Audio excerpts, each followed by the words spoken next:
బంధువులని చీప్గా చులకనగా తీసి పరేసే ప్రతి ఒక్కరు చూడాల్సిన వీడియో ఇది. ప్రతి ఒక్కరిది ఒకటే ఏడుపు.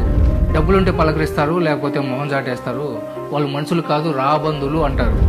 వాళ్ళు రాబంధులని నువ్వు డిసైడ్ అయిపోయి ఓకే కరెక్టే. మరి ఆ రాబంధుల గుంపులో నువ్వెవడివి? నెమలివే లేక కలర్ వేసుకున్న కాకివే? నువ్వు కూడా ఎవడో ఒకడికి బంధువే కదా. అంటే నువ్వు కూడా అదే జాతి, అదే కూడా అదే పక్షి. వేలు పెట్టి చూపించే ముందు ఆ మిగతా 3 వేళ్ళు నీ వైపు గురిపెట్టి ఉన్నాయని మర్చిపోవద్దు. మన వాళ్ళ గురించి అసలు నిజం చెప్తా విను. బంధువులు ఎప్పుడు రాబంధువులు కాదు. నీ చావుకి 4 కావాలి, అది వాళ్ళే. నువ్వు కోట్లు సంపాదించు, 100 ఫ్రెండ్స్ ని మెయింటైన్ చేయి, కానీ రేపు పొద్దున నువ్వు చనిపోతే నీ శవాన్ని భుజాన్ని మీద మోయడానికి, కర్మకాండలు చేయడానికి ఆఖరి వరకు నిలబడేది ఆ బంధువే. ఫ్రెండ్స్ నీ సమాధి మీద పూలు చల్లుతారేమో, కానీ నీ మీద మట్టి కప్పే హక్కు, బాధ్యత ఆ రక్తానికే ఉంటుంది. బంధువులు ఎప్పుడు రాబంధువులు కాదు. నిన్ను పొగడ్డానికి భజన బ్యాచ్ ఒకటి ఉంటుంది, కానీ నీ లోపాలను మొహం మీద కొట్టి, నిన్ను రెచ్చగొట్టి, నీ అహంకారాన్ని గిల్లి నువ్వు గెలిచేలా చేసేది ఆ బంధువే. నిన్ను గుచ్చకపోతే పొడవకపోతే నువ్వు సోమరిపోతుల్లా బ్రతికేస్తావు. వజ్రం మెరవాలంటే సానబట్టాలి కదా. బంధువు ఎప్పుడు రాబంధువు కాదు.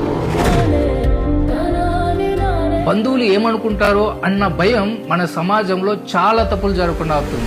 వాళ్ళు మన మీద నిఘ పెట్టడం వల్లే మనం ఇష్టం వచ్చినట్లు ప్రవర్తించకుండా ఒక పద్ధతిలో బ్రతుకుతున్నాం. ఆ ప్రెజర్ లేకపోతే మనిషి ఎప్పుడు మృగంలాగా తయారైపోతాడు.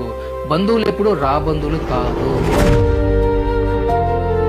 నీకు ఏదైనా పని కావాలన్నా, ఒక గొడవలో సపోర్ట్ కావాలన్నా, పెళ్లి సంబంధాలు కుదరాలన్నా కావాల్సింది బంధువులే. మా బాబాయ్ వాళ్ళ అబ్బాయి అక్కడ ఉన్నాడు, మా పిన్ని వాళ్ళ చుట్టాలు అక్కడ ఉన్నారు అని లింకులు కలుపుకుంటూ పోతే ప్రపంచంలో ఎక్కడైనా సరే మన పని అయిపోతుంది.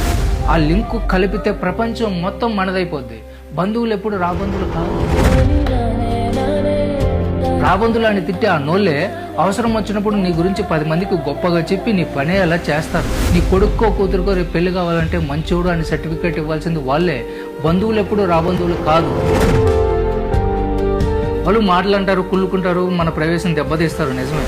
కానీ నువ్వు ఒంటరిగా అడవిలో ఉంటే ఏ పులో సింహం వచ్చి నేను చంపేస్తుంది.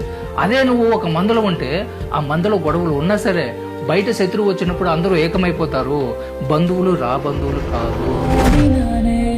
ఫైనల్ గా ఒకటే ఒక మాట చెప్తా. బంధువులు అంటే నీకు నచ్చినా నచ్చకపోయినా సరే భరించాల్సిన బాధ్యత. నువ్వు వాళ్ళని ప్రేమిస్తున్నావా లేదా అనేది మ్యాటర్ కాదు, నువ్వు వాళ్ళ టీంలో ఉన్నావా లేదా అనేదే పాయింట్. వాళ్ళు పిల్లర్స్ లాంటి వాళ్ళు. అవి అడ్డుగా ఉన్నాయని కూలగొట్టి కూలిపోయేది నీ ఇల్లే.